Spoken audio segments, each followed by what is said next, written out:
Here's a guy who thinks atheists are making a bunch of wrong assumptions. The very title of my book, Atheism Kills, seems to have unleashed an apocalyptic fury of a hate fest of insults and general cantankerity at the proposition that atheism as a governing ideology kills. But my book shows convincingly and easily that it does, and it always has.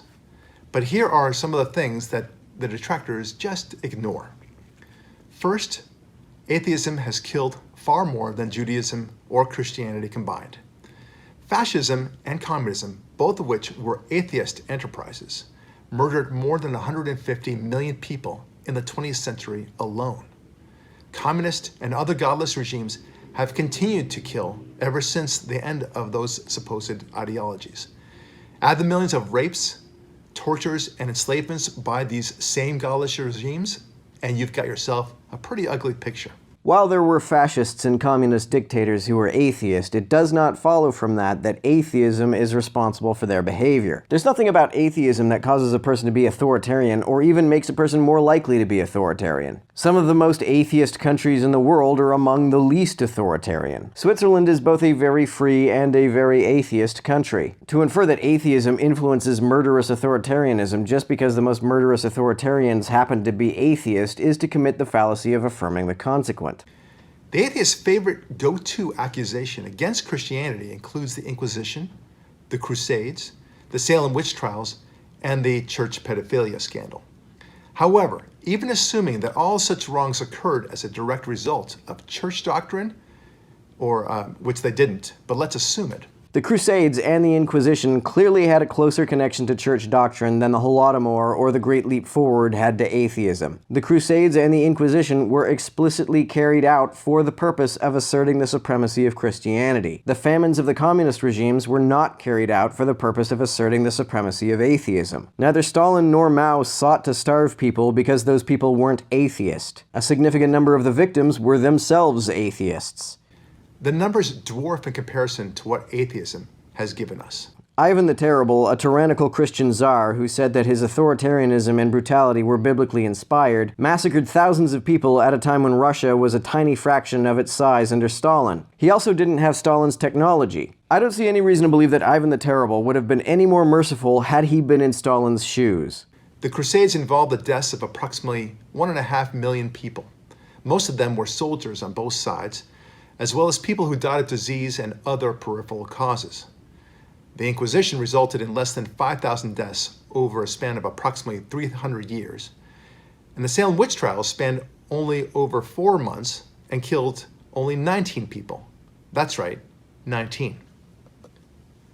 There are other so-called killings that occurred as a result of religious fervor, of course, but even adding all of them up, you cannot even reach 10% of the numbers of deaths of any one of the major godless regimes. To argue that religion has caused more death than anything else is a quip that it just has no basis in fact. I don't think I've ever in my entire life heard even the most aggressive atheist say that religion caused more death than anything else. Here's number 2 of what the atheist just doesn't take into consideration. Hitler was no Christian. He was also no Scotsman, I'm sure. Even if Hitler wasn't a sincere believer in Christianity, which is debatable, what evidence is there that he was an atheist? I haven't seen any good reason to count Hitler among the atheist dictators. We talked about this before, but it's important to understand that atheists have no idea what they're talking about when it comes to Hitler. They routinely argue that Nazis were Christians and that they were invoking Christianity to justify their horrors, but it's utterly false. Nazism and fascism never held themselves out as Christian enterprises. Then why did Hitler emphatically declare himself to be a Catholic, say that he was doing God's work, and put Gott mit uns on his soldiers' belt buckles? That sounds an awful lot like he was holding Nazism up to be a Christian enterprise to me. More particularly, Hitler himself despised Christianity. He saw Christianity as meek and flabby, and sought to destroy it root and branch.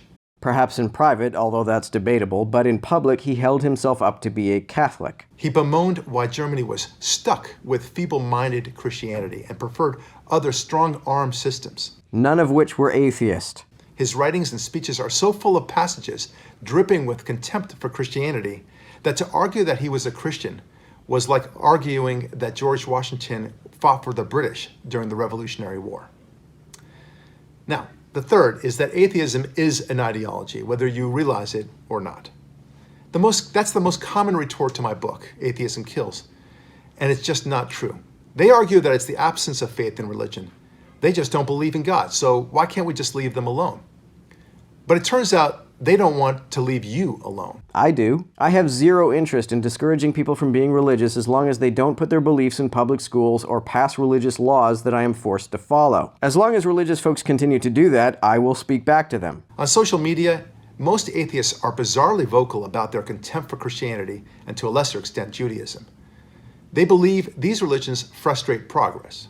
They argue with great passion that we'd be better off if we just eradicated God once and for all. Atheism does not require anybody to do this. This is anti-theism. Atheism and anti-theism are not the same thing. And as I demonstrate in my book, godless regimes have always sought the eradication of God with passionate zeal, deadly efficiency, on a mass scale, and unspeakable cruelty. Such thinking is an ideology whether you realize it or not. Such non-belief has devastating consequences. Not believing in God is like not believing in seatbelts.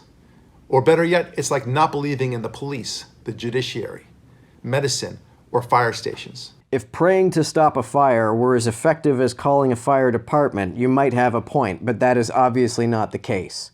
You don't have to believe in them, but living in a world without them will have serious consequences. This is an argumentum ad consequentiam. It's the Jordan Peterson argument. You're saying people ought to believe in it regardless of whether it's true. Here's another thing. Item number 4 that atheists just don't get. That atheists, on behalf of atheism, have done nothing for civilization.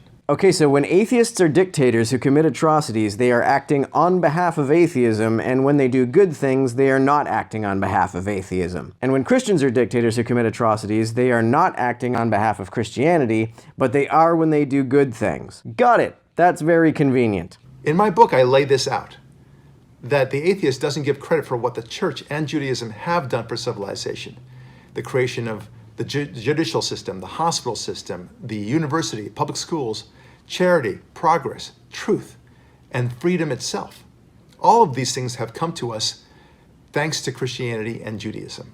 So none of these things existed 6,000 years ago? Hospitals, universities, freedom, charity, progress, and truth never existed until they were invented by Christians or Jews? What kind of twisted definitions of these words have you come up with to make this claim resemble anything close to reality? Who fought against and ultimately destroyed the evils of slavery? The Christians and Jews. After thousands of years of taking slaves and Bible passages telling slaves to obey their masters, I don't think they really deserve a pat on the back for that. Atheism, now, as point number 5, has very little of a sense of history or what it takes to make civilization. Judaism and Christianity created civilization. So pre-Christian Greek civilization was not a civilization? The Indus Valley civilization was not a civilization? Ancient Chinese civilization was not a civilization? Again, what kind of tortured definition are you using to make this statement anything other than plainly absurd? Without God, there's no reason to have children. Why not? Does a God really need to exist in order for someone to enjoy having and raising children? Maybe this guy doesn't like kids. But even if that's the case, why would the existence of a God make him want to have kids? I don't see the connection here. Or to hope for the continuation of your family name or your values.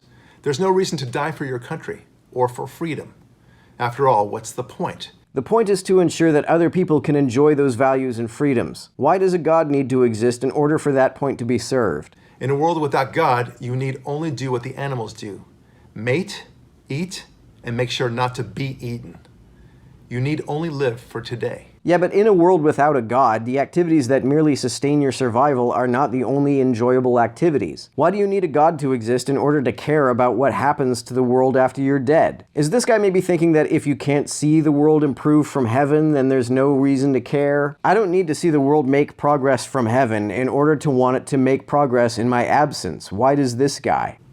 This is contrary to the very notion of what we think of as civilization. By definition, civilization contemplates a future which is better than the present, and we derive lessons from the past to do just that. Civilization does not mean we just have a good time on the planet while we are here. Civilization means we seek a better vision for our collective future. I still don't understand why you need a God to do that.